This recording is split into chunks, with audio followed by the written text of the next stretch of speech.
आपण जे काही करतो म्हणजे खरंच रोजच्या आयुष्यातल्या अगदी लहान-सहान गोष्टींपासून ते मोठ्या निर्णयांपर्यंत या सगळ्यांमागे नक्की काय असतं? आपल्या कृतींना आणि पर्यायाने संपूर्ण समाजाला नक्की काय घडवतं?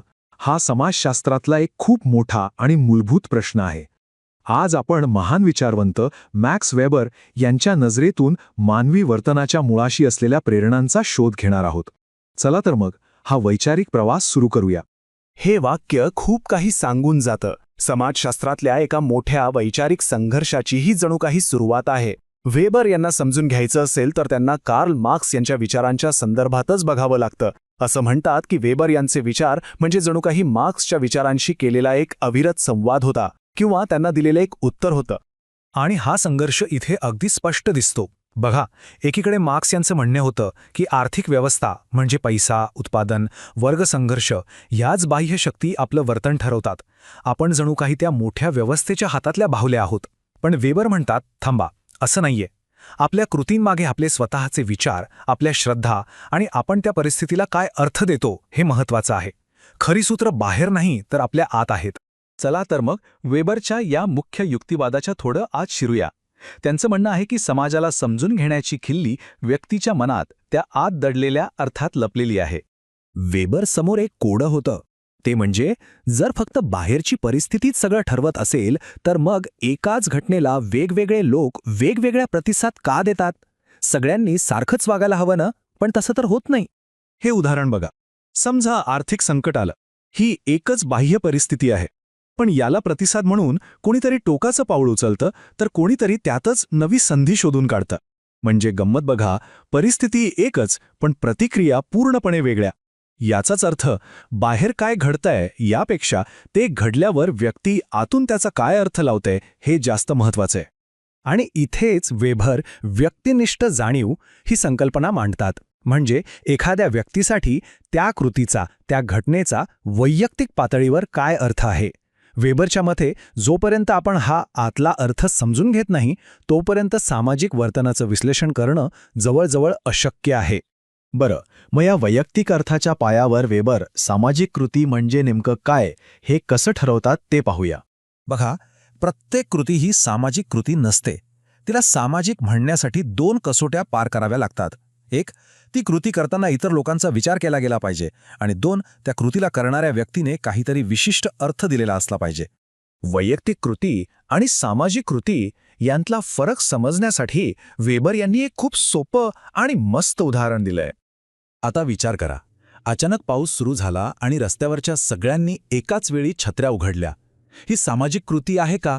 वेबर म्हणतात नाही. ही फक्त पावसाला दिलेली एक नैसर्गिक व्यक्तिगत प्रतिक्रिया आहे. पण जर एखाद्याला दुसऱ्याची छत्री लागली आणि ती व्यक्ती नुकसान भरपाईसाठी विमा कंपनीकडे दावा करते तर ती कृती सामाजिक बनते. का? कारण ती कृती करताना विमा कंपनी या दुसऱ्या घटकाचा विचार केला गेला आहे.